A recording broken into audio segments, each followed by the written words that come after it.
The Boychon, un videojuego de terror psicológico creado por la empresa Red Canders, estrenado en 2019, pero que tuvo que ser retirado de Steam al poco tiempo de ser publicado. El mismo es un juego de terror con una atmósfera opresiva, una historia muy turbia e intrigante, así como posee conceptos y mensajes que no hacían más que acrecentar lo bueno de este juego.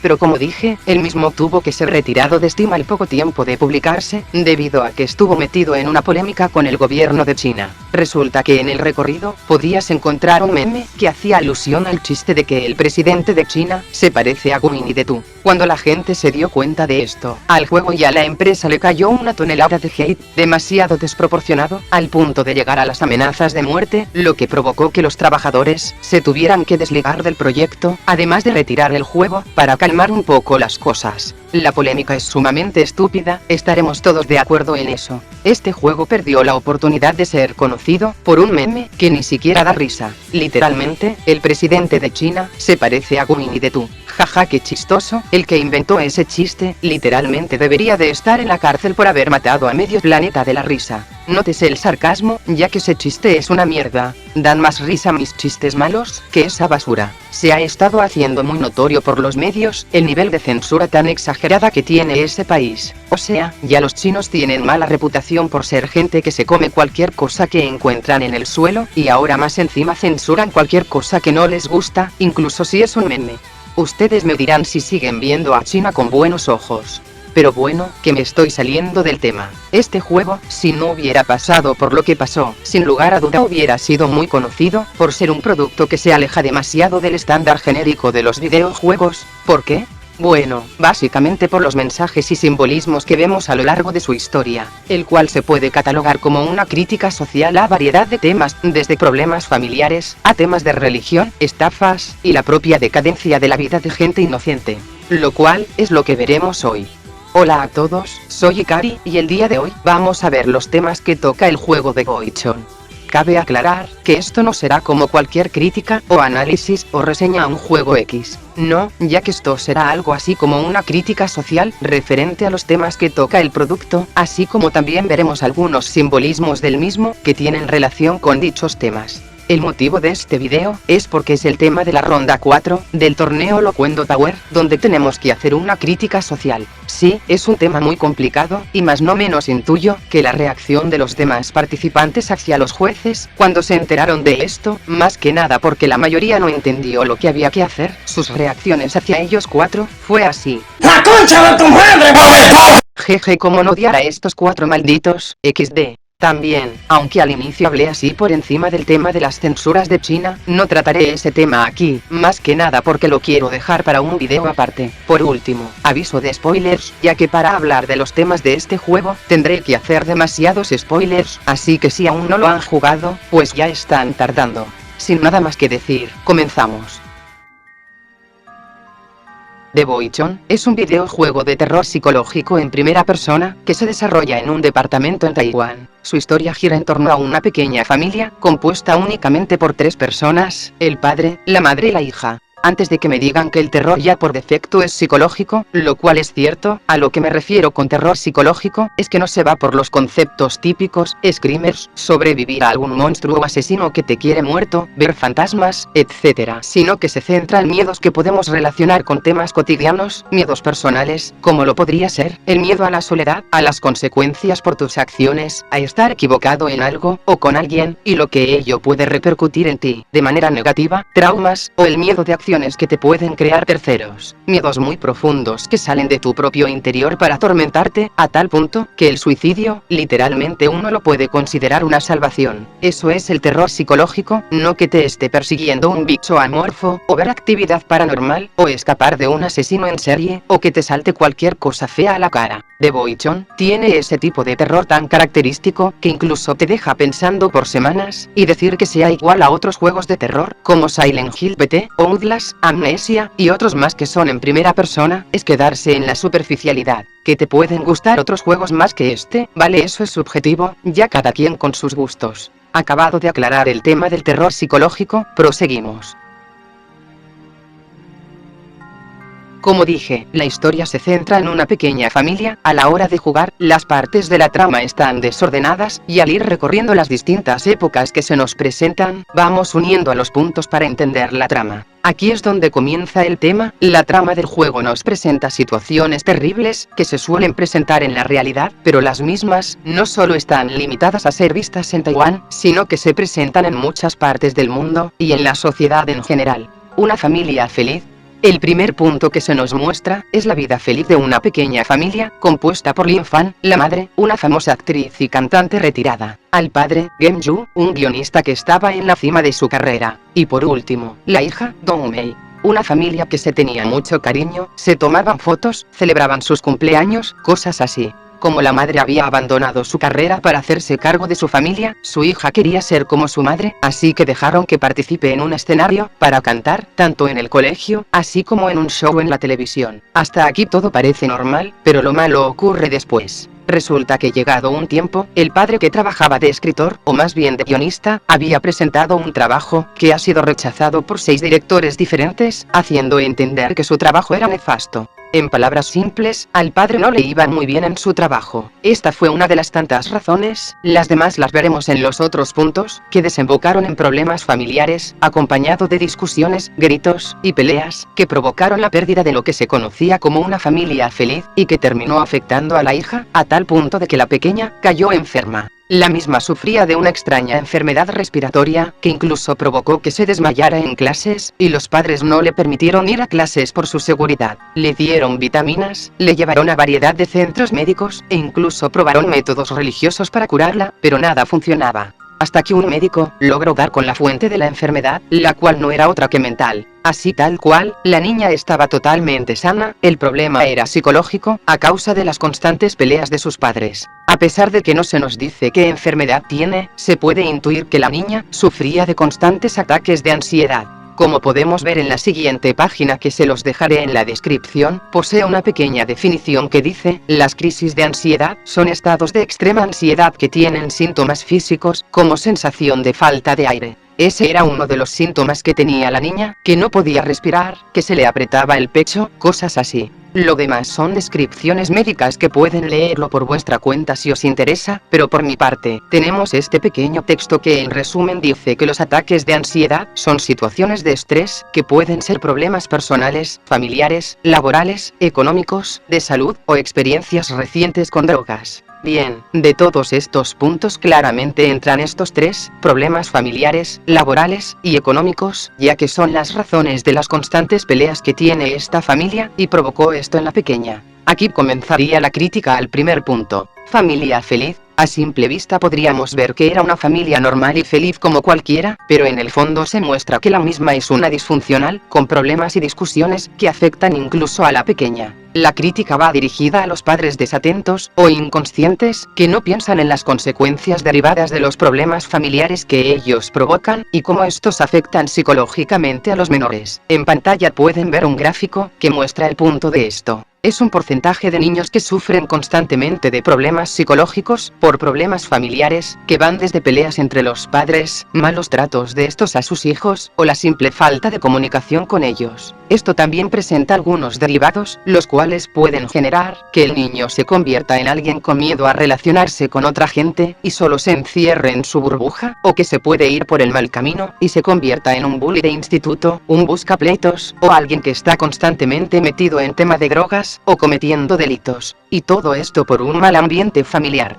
El juego nos muestra el sufrimiento psicológico que sufre la niña al tener que soportar cómo sus padres discuten a diario, y resulta ser la primera que quiere que todo vuelva a ser como antes, que ya no hayan discusiones, no más peleas, y que vuelvan a ser una familia feliz, como solía ser en el pasado. Básicamente, nos muestra la realidad de muchos niños y niñas que sufren de esto. Y al final termina siendo un tema que incluso llega a dar rabia. Se entiende que en muchos casos, los padres pueden sufrir de estrés por el trabajo, por problemas económicos, por falta de comunicación, o diferencias de opinión en X temas, o porque el hijo le va mal en el colegio, pero nos deja la pregunta. ¿Este tipo de problemas siquiera se resuelven a base de gritos, vejaciones, humillaciones, e incluso con violencia? La respuesta es muy simple, no. Todos estos casos se debe de tratar con la madurez correspondiente, y con la cabeza fría. No resuelves el estrés gritándole a otros, no arreglas tu economía gritando o golpeando a otros, ni tan siquiera la falta de comunicación se resuelve tratando mal al prójimo, y tampoco agarrando a golpes a tu hijo. Vas a hacer que él mismo vaya a mejorar sus calificaciones en clases, solo provocas que él mismo te tenga miedo, y a su vez, afecta de manera negativa al joven, derivando en los dos puntos que dije antes, de que o se encierre en su burbuja, o se vuelva un delincuente directamente. Existen otros métodos mucho más eficientes. Ser estricto es una, pero jamás llegar a la violencia. Son sus padres, no unos desalmados maltratadores de niños.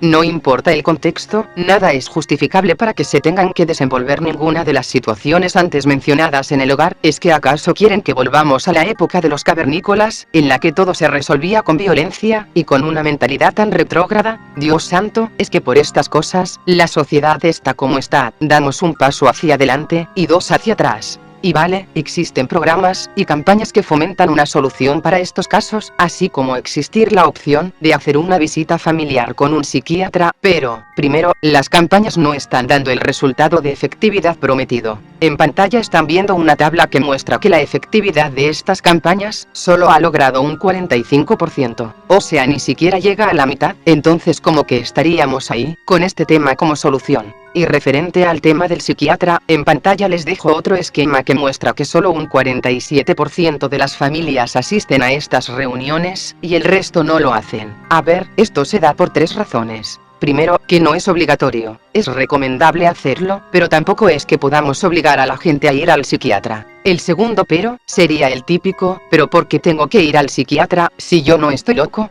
No creo que sea necesario explicar que ir al psiquiatra no significa que estés loco. El tener estrés o problemas que afectan tu forma de ser o tu día a día, en ningún sentido significa que estés loco. Si de verdad estuvieras loco, nadie te diría ve al psicólogo, te dirían, vete al manicomio, donde pertenecen los locos como tú. Y ya la tercera razón, sería el tema del dinero, ya que en algunos países, este tipo de tratamientos no son precisamente baratos. Esta sería la razón de más peso, y se supone que las campañas que se encargan de estos problemas, deberían de llevar este tipo de tratamientos de manera gratuita, o que los financia el Estado. Y sí, existen algunos tratamientos gratuitos, incluso en la actualidad, tenemos algunos que son por Zoom. Así que la solución ya está, aunque claro, aquí entran las dificultades, como que varios de estos lugares no están al alcance de estas familias, porque algunos están a kilómetros de distancia, y no tienen cómo llegar, y los que se pueden por Zoom, no tienen internet, ni tan siquiera un celular para hacer la llamada. Entonces, al final quedamos en las mismas. Los que no cuentan con estas dificultades podrán realizar el tratamiento, pero los que no, pues lo tienen difícil, y ya vimos los porcentajes. Al final, hace falta que alguien le dé una solución a este tema en un 100%. Acabado este tema, podemos pasar al siguiente punto que critica este juego, y va de la mano con el punto antes expuesto. La segunda crítica está relacionada a las creencias religiosas, y cómo éstas pueden afectar la personalidad de la persona, y a la gente a su alrededor. Antes que nada, en este punto se tiende mucho a generalizar, y poner a todos en el mismo saco, cuando en realidad, no todos los creyentes resultan ser iguales. Primero, debemos de separar a los creyentes normales, de los extremistas. Me preguntarán, ¿cuál es la diferencia entre uno y el otro? ¿Qué no es lo mismo? Ambos creen en Dios. En la religión, los nombres no son algo significativo que los separe. Y la respuesta es que evidentemente no es lo mismo. Los creyentes normales son, como su propio nombre lo dice, personas normales, como lo pueden ser tú, o yo, o cualquier persona que encuentras por la calle. Un creyente normal son personas que van a misa, le rezan a Dios, hacen buenas acciones para ayudar al prójimo, etc. Se podría decir que esta gente está del lado bueno de la religión, básicamente, cualquier persona normal, que simplemente cree en Dios. Y ahora, los extremistas, vendrían siendo gente con un pensamiento cerrado, y muy retrógrada, cerrados en su idea religiosa, y que no escuchan la razón, y no sería erróneo comparar a esta gente con los sectarios, ya que no están tan lejos de ser de esos. La crítica va dirigida a ese tipo de creyentes, a los rollos sectarios, que incluso en pleno 2021, aún existen. Como el juego se está enfocando en Taiwán, podemos ver que el porcentaje de creyentes es de un 93%. Y ahora si miramos otros países, algunos tienen porcentajes más bajos, y otros igual, o hasta más altos. Claramente los extremistas siempre son en un número menor a la gente normal. Sé que me dirán que con esto, estoy tratando a los creyentes extremistas como bichos raros, y ¿saben por qué? Porque tengo razón en eso. ¿Ven a este pedazo de mierda? Este sujeto se llama Anthony Powell, un enfermo de la cabeza que ponía sus creencias religiosas por encima de cualquier otra persona, y menudas creencias cristianas que tenía, eran pensamientos retrógrados, que en resumen consistía en que los blancos son gente privilegiada, si naces pobre es porque eres un pecador, las mujeres deben de solo trabajar en la cocina y complacer al hombre, las personas afroamericanas, o simplemente morenas, deben de ser todos esclavos, o incluso ejecutados por ser de esa raza. La gente que es atea, merece la silla eléctrica, y por último, que la homosexualidad es una enfermedad venérea.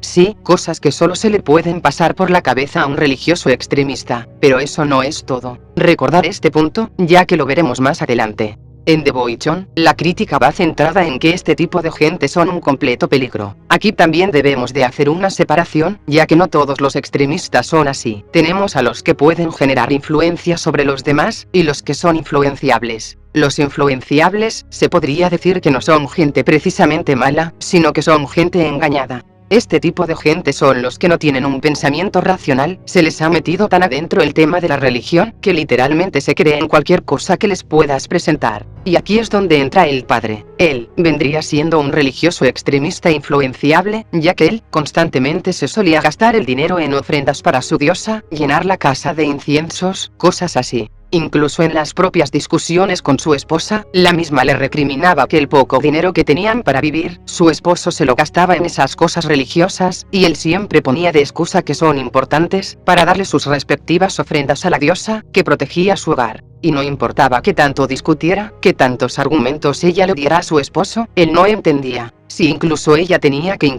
humillarse para pedirle dinero a sus padres, y a otra gente, para atender los gastos del hogar, y el esposo, ciertamente era cero aportes. Como dije antes, este tipo de gente son de mente cerrada, no existe manera de hacerlos entrar en razón. Y ya que estamos con ese tema, ¿recuerdan el sujeto religioso que mencioné antes? Bueno, resulta que este tipo se obsesionó con una chica morena que es atea, únicamente por esas dos razones, lo que lo llevó a encontrar el establecimiento educacional en donde ella iba, y en ese lugar, este enfermo asesinó a la chica, y luego se quitó él mismo la vida. En ambos casos se plantea el mismo tema, no puedes cambiar a un religioso extremista, ellos se mantendrán pegados a sus ideales hasta la muerte. Y dije antes que esto estaba apegado con el tema anterior, debido a que esto fue una de las razones por la que se generaban las discusiones que afectaban a la niña. Y la hija no era la única que estaba siendo afectada, sino que la mujer también se veía afectada por todo esto. Así que tomó la decisión de abandonar a su esposo y recuperar su carrera. Sin embargo, decidió dejar a la niña con su padre. El juego nunca nos da una razón del porqué de esto, dándonos a entender que la madre simplemente abandonó a su hija, o que quería que ella cuide a su padre. Cualquiera de esas opciones puede ser la más viable, aunque como dije, en ningún momento se nos dice por qué la madre no se llevó a su hija con ella.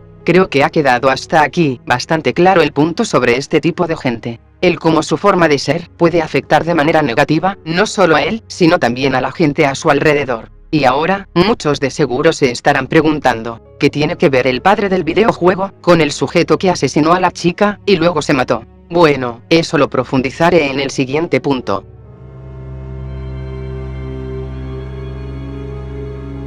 Ya el último punto a tratar está ligado al anterior, las estafas y el peligro de la religión. Ya quedó muy claro el tema de un religioso extremista influenciable, y la enfermedad que tenía la pequeña, así como que la madre, estaba harta de que su esposo pusiera el tema de la religión por encima de ella, y la situación por la que estaban pasando. Y como lo dije 2 o 3 veces, este tipo de gente no escuchan razón, y hasta consideran a los demás como los malos. E incluso en el juego, se nos da una interpretación de eso. En la historia, existe una parte donde tenemos que escapar de un espíritu maligno que nos quiere matar, el cual no es otro que la esposa. Esta escena no es otra cosa que la reinterpretación del padre, de cómo ve la situación de descontentos con su esposa, la misma criticándolo porque se gasta el dinero en ofrendas para su diosa, no le permite a ella trabajar, y que ni se esfuerza en ser un aporte para la familia. Para él, ve todo eso, como si su esposa fuera un monstruo del Averno que lo quiere matar. Así tal cual. y en la parte donde la mujer vuelve a la normalidad, tenemos dos interpretaciones que se dan a la vez, pero son de dos contextos apartes. La expresión tan triste de la esposa es la que tuvo después de enterarse de lo que ha pasado. Recordar este punto, ya que lo veremos después, porque tengo que contarles otra cosa antes de decirles esto. Y el segundo punto, son las puertas cerrándose, que se reinterpretan como una forma que tiene el padre de decirle a su esposa, que ya no la quiere volver a ver, que ya ha dejado de ser la mujer que él conocía, y ahora la ve como un peligro. Y todo esto, por no bajarse del burro de las ideas religiosas. Ahora, pasaremos al punto delicado del tema. Como dije antes, los religiosos influenciables, se creen cualquier cosa que le digas, relacionado con el tema de su religión, claro está. Entonces, aquí es donde entran los estafadores, y por ende, la penúltima crítica que hace de Boichon, la cual está dirigida a toda esta gente que se aprovecha de que estos religiosos no están bien de sus facultades, y se aprovechan de estafarlos, vendiéndoles artículos de alto precio, diciéndoles que pueden hacer milagros, y cosas así.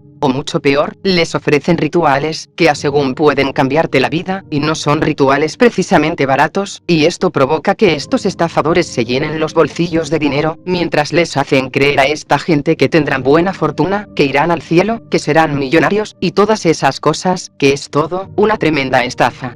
Y como la mayoría de estos religiosos son mongolos, se lo creen, y quedan hasta en la bancarrota por ello. En el juego podemos encontrar una grabación de 3 personas que fueron estafadas. Una de las grabaciones, era una mujer que gastó todo su dinero en conjuros para ayudar a que su hijo apruebe el año, ya que le iba terriblemente mal, o sea que no pasa de año, y le prometieron un conjuro que le ayudaría, que al final fue todo mentira. Luego tenemos una persona que quería que otro se divorciara, y le ofrecieron un conjuro que haría eso, y al final no funcionó. Otra estafa.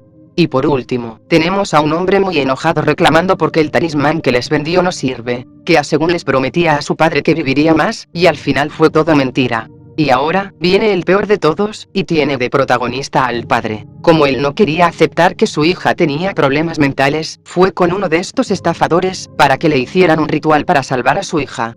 Y el ritual consistía en llenar una bañera de vino y sangre de serpiente, y dejar a la niña encerrada en el baño, en esa bañera con ese líquido, durante 7 días completos.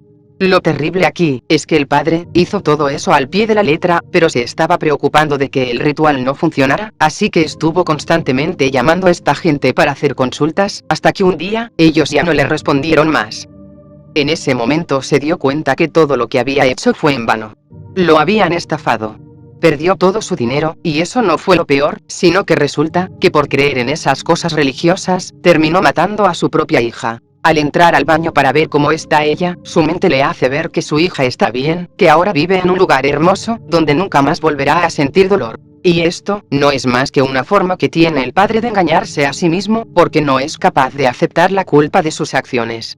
Nunca se nos muestra qué había en el baño, pero no es necesario ser muy inteligente, para saber que lo que de verdad había ahí, era la niña muerta en la bañera. Estuvo atrapada en ese lugar por 7 días enteros, porque según mezclar vino con sangre de serpiente, y estar en la bañera con eso durante 7 días, te sanaría cualquier enfermedad. Eso es lo que los religiosos extremistas creen, pero la realidad es la que es. La hija ha muerto. Constantemente no podemos ver el rostro del padre a lo largo del juego, a través de las fotos, y esto es debido a que él sabe lo que hizo, y no es capaz de ver su propio rostro, por la culpa de lo que ha hecho. La escena de la mujer llorando, es la reacción que ella tuvo, después de enterarse de lo que le había pasado a su hija.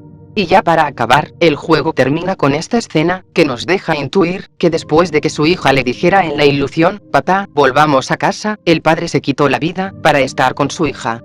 Hasta este punto, creo que todos han entendido la relación de Anthony Powell con el protagonista. Pero para el que aún no lo entiende, estas dos personas son religiosos extremistas que llevaron sus creencias de una forma muy literal y demasiado extrema, al punto de llegar a matar a otros, por no querer bajarse del burro de su religión extremista. Literalmente los dos han hecho lo mismo, seguir sus creencias hasta el final, ignorando a la gente que les decían que estaban equivocados, o intentaban ayudarlos para que no cometieran alguna barbaridad, hasta que la situación se les escapó de las manos.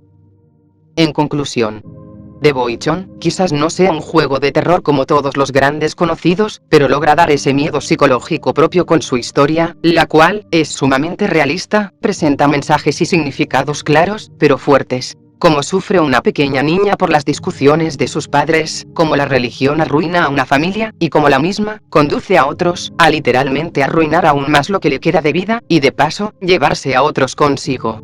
The Boychon no es para nada una historia con un final feliz. La crítica que hace es clara, contundente y sumamente triste. No cabe duda que la empresa Red Scanders supo cómo moldear estas ideas y generar un juego de terror fuerte en cierto sentido, que incluso te deja pensando o reflexionando por un tiempo.